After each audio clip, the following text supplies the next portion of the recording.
What's up, everybody? Wanted to hop on here real fast. It's 11:25. I had 35 minutes left until I broke my promise to myself, but I definitely delivered. And I just wanted to hop on here real fast and share a little bit about what I am actually trying to do to become a better videographer, right? So I first want to share that.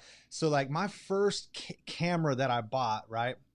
Well, about 4 or 5 years ago, I'd bought a Canon T5i or something like that for my wife. Like, I wanted her to be able to take pictures and just like wanted her to be able to just have a hobby that she wanted to do for herself. So I bought her that camera and it sat in a box for like 2 years. I think we took like 10 pictures on it and that was it. So about 2 or 3 years ago, when I first started to really try to invest some time and some energy into this video stuff, I pulled that camera back out and I thought, man, I've got this camera. What the heck can it do? And can I actually do anything with it? So I pulled the camera back out and started to learn a little bit about it. And I learned that that camera sucked, right? I learned that it didn't suck. It just wasn't, it wasn't high enough quality for me to do the things that I was trying to do. So I actually saved up a little bit of money and I invested in a Canon 80D, right? And I swear to you, I never forget, I bought it used on eBay. And when it came to the house, it got delivered. I bought it in this little bundle package. It like came with the bag and the camera and a tripod and stuff. And like, I didn't even know how to use a bunch of stuff. And I remember like, I pulled it out and like, I turned the thing on and like, I didn't know what none of the buttons did. I didn't know how to, you know what I'm saying? Like, the few videos I watched, everyone was like, "Oh, you have to shoot in manual mode. If you don't shoot in manual mode, you're a rookie and this and that." And I didn't know how to use none of the settings or none of the tools, but I invested in a course, right? It's called Full-Time Filmmaker, and it taught me how to use the cameras, to be creative with it, to, you know, learn how to edit, just to learn. So it's one thing to actually buy the gear, to have the tool, and then it's a whole nother world to actually learn how to use the tool. So I've spent basically the past year or two now trying to use the tool, right? Trying to learn how to use the camera. So it's like, it's one thing to like watch somebody do it and, you know, see what buttons they press and like what their end videos look like. And for me, I was always like, God, I suck at this. Like everybody's videos are better than mine.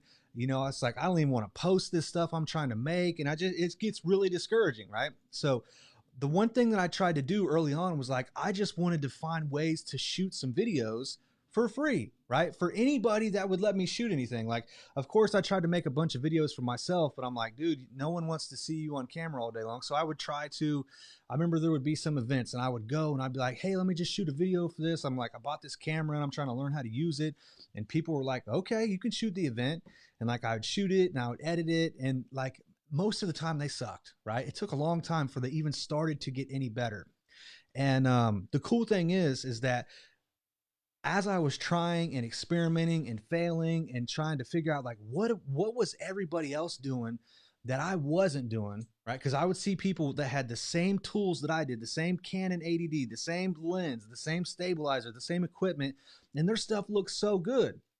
The problem was is I wasn't spending enough time actually trying to learn how to use the camera, right? So now that I've been using the camera for a couple years, I'm about to play a clip for you guys of a video I shot a little while back, and I've just got it done here recently, and I've sent it off to the people that I created the video for. And like, I look at this video and I say, damn, Eric, you're actually making progress, right? Which feels really good because for me, I'm the type of person where like once I learn how to do something, I get comfortable and I'm like, okay, I know how to do this now. So it's like there's no more reason to try to grow. So I've got really comfortable shooting videos on like the green screen, which is, it's very basic, very simple. It took me a good amount of time to learn, but it's like, it's not much of a challenge and there's not much room to be creative with the green screen videos. So one thing that I've learned how to do is step outside of the green screen to learn how to use the tool. So I'm going to play this clip for you guys. And I just want some feedback. You know what I'm saying? Like, I'm just trying to like, it's nice to be able to see in myself, like, okay, a year and a half ago, your videos looked like this. And now they're looking like this, right? And it may not be, I know there's tons of people out there who shoot much better videos than I do. There's tons of people out there who know more about videography than I do. There's tons of people who are just better at me than that space. But here's the thing. I also know that there's a lot of people who are still afraid to take the leap and try to do the thing. And that's what basically my message is. Like, I'm just trying to encourage people to do the thing. So check this out. I'm gonna play this clip and then come back and talk about it. Check it out. Hey, it's Marcus here with Real Estate 2, and I'm here at 2430 Northmore with Jack. He wanted to help us today. This is a 2, possibly 3-bedroom, 2-bath ranch in Home Orchard, lovingly cared for and updated.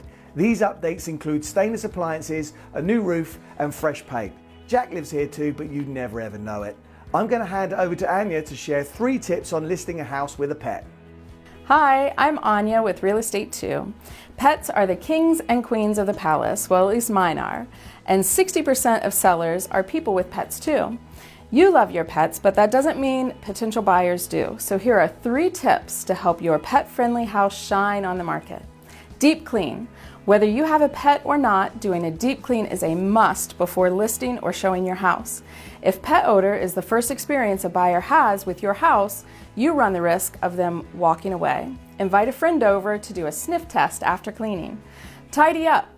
You're already removing personal items like family photos and keepsakes, so potential buyers can visualize themselves and their belongings in your house. So go ahead and store away Fido's belongings too, like his food bowl, toys, and beds before showing or listing photos. Don't forget about the litter boxes and potty pads as well. Repair any pet damage. Replace the door your dog chewed, the wallpaper your cat scratched, or fill in the hole the llama dug out back. Have a fresh set of eyes like a friend or a realtor to walk through after to see if anything was missed. And during the open house, treat your pet like the royalty they are. Give them a spa day at a local pet resort. They are just as stressed out about selling your house as you are.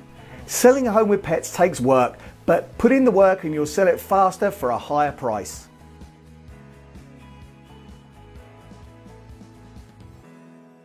Boom.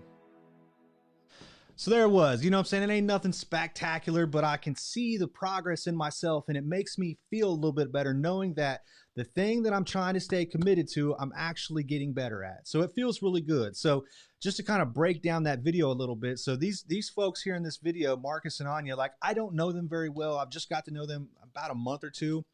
And so basically that entire video, everything that they said was scripted out. So we used the teleprompter. They knew exactly what they wanted to say. It literally took them, like, I think we were in and out, completely done with the video in like 35 minutes, right?